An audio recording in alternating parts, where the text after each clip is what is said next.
사랑하는 우리 성도 여러분, 한 주간 고난 주간을 달려갈 때 또 새벽을 깨우며 또 기도로 시작되는 오늘의 하루다. 오늘 하루도 복될 줄 믿습니다. 빌라도가 막상 예수님을 신문을 했는데 예수님에게서 어떤 죄도 발견하지 못합니다. 그러나 결국 빌라도는 예수님에게 사형을 언도하죠. 로마 황제를 대신해서 증형을 선고할 수 있는 이 총독의 권한을 이용해서 사형을 선언합니다. 그러니까 이 사형이라는 극단적인 선택을 한 것은 순전히 정치적인 이유였습니다. 6절 7절에 이렇게 말합니다. 명절이 되면 백성들이 요구하는 대로 죄수한 사람을 놓아주는 전례가 있더니 밀란을 꾸미고 그 밀란 중에 살인하고 체포된 자 중에 바라바라 하는 자가 있는지라. 바라바라 하는 인물이 갑자기 등장하죠. 밀란을 꾸미고 살인하는 등 로마에 대한 반란을 일으켰다가 체포된 열심당원입니다. 그러니까 유대인에게서 열심당원이라는 것은 우리나라로 말하면 독립투사, 혁명가로 말하면 될 겁니다. 당시 사람들에게도 잘 알려진 인물이었던 것 같아요. 그런데 유월절 전례대로 죄수 하나를 놓아주려는데 대다수 민중들이 이 바라바를 놓아줄 것을 요구하는 거예요. 11절부터 13절 보겠습니다. 그러나 대제사장들이 무리를 충동하여 도리어 바라바를 놓아달라 하게 하니 빌라도가 또 대답하여 이르되 그러면 너희가 유대인의 왕이라 하는 일을 내가 어떻게 하랴. 그들이 다시 소리 지르되 그래 십자가에 못 박게 하소서. 지금 그런 그를 풀어주고 죄 없는 예수님 십자가에 못 박으라고 하는 그 이유는 무엇일까요? 이스라엘 백성들은 자신들을 로마의 압제에서 구원해 줄 메시아를 기다리고 있었던 거예요. 불법이 자행되는 재판 속에서 속수무책 당하고 있는 예수님을 보니까 더 이상 예수님에게서 희망이 없다고 판단했겠죠. 그래서 실망해서 예수님에게서 돌아선 거죠. 지금 이 군종들은 자신들을 구원해 줄 메시아, 이 압박에서 구원해 줄 메시아, 이스라엘을 다윗 같은 영광의 나라로 다시 한번 회복시킬 그 메시아를 생각했는데 어쩌면 바라바가 좀 더 부합될 수 있었을 거예요. 메시아로 말하는 저 예수는 속수무책 십자가에 이제 달릴 수밖에 없는 정말 연약한 그 모습을 보니 희망이 없는 거지요. 그래서 실망해서 돌아선 것입니다. 이미 유대인들은 종교 지도자들의 사주를 받은 자들에다가 그 선동을 받은 데다가 이제 무기력하게 체포되고 빌라도의 재판대 앞에 서 있는 예수에게서 더 이상 메시아로서의 흔적을 찾을 수 없자 메시아적 기대에 실망을 안겨준 예수보다는 비록 살인은 했으나 민족 해방을 위해서 힘쓴 바라바가 더 희망이 있어 보였을 것입니다. 그래서 오히려 무력을 동원해서 로마 정권의 간담을 서늘게 했던 이 바라바가 그들의 가치관과 방식에 부합한 인물을 판단하고 그를 풀어주라고 외치는 것입니다. 대제사장들의 충동에 넘어가서 호산나 호산나 불렀던 무리들이 어느 순간 이제 예수님을 십자가에 못 박으라, 십자가에 못 박으라 그렇게 바뀌어버렸어요. 14절입니다. 빌라도가 이르되 어찌미냐 무슨 악한 일을 하였느냐 하니 더욱 소리 지르되 십자가에 못 박게 하소서 하는지라. 영적 분별력이 없으면 이렇게 거짓에 선동되고 마는 것입니다. 만왕의 왕이신 예수님 알아보지 못하고 어리석게도 거짓 지도자들에게 속아서 메시아를 죽이는 엄청난 죄에 동참하는 것입니다.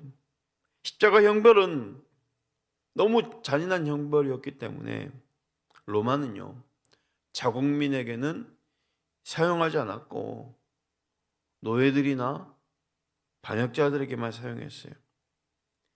이 십자가 처형은 먼저 피가 날 때까지 심한 매질을 한 다음에 죄인 본인으로 하여금 자기가 매달리게 될 십자가를 직접 메고 처형장까지 가게 합니다. 그리고 팔, 다리를 십자가에 묶어 매달게 한 다음 큰 대못으로 양팔과 다리에 못질을 하는 거예요. 십자가형은 심한 매질로 그 상처와 또 못 박힌 그 살점에서 찢겨져 오는 고통, 그리고 참을 수 없는 기갈, 그리고 구경꾼들의 야유와 욕설, 그 수치 속에서 서서히 죽어가게 만드는 잔인하기 짝이 없는 처형 방식입니다. 예수님이 이런 고통스러운 형벌을 받을 하등의 이유가 없었지만 죄인들을 위해서 십자가에 기꺼이 대속물 되셨습니다. 예수님은 어쩌면 이 죄인 바라바를 죽음에서 놓이게 하시고 자신이 죄인의 모습으로 십자가에 죽으신 거예요.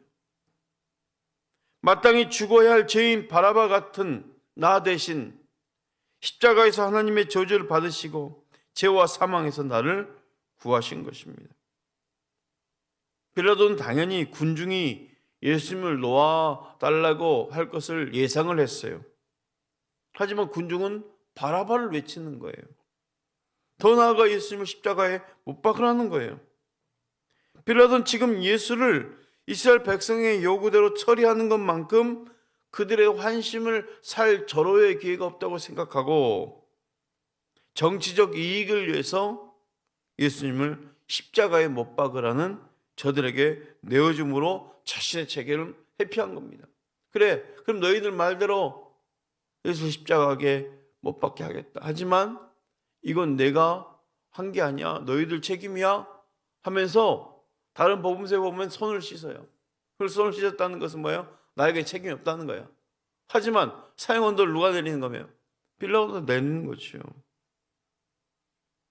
자신의 책임을 군중에 떠넘긴 거예요. 그래서 예수님의 무죄를 알면서도 사형을 언도했습니다.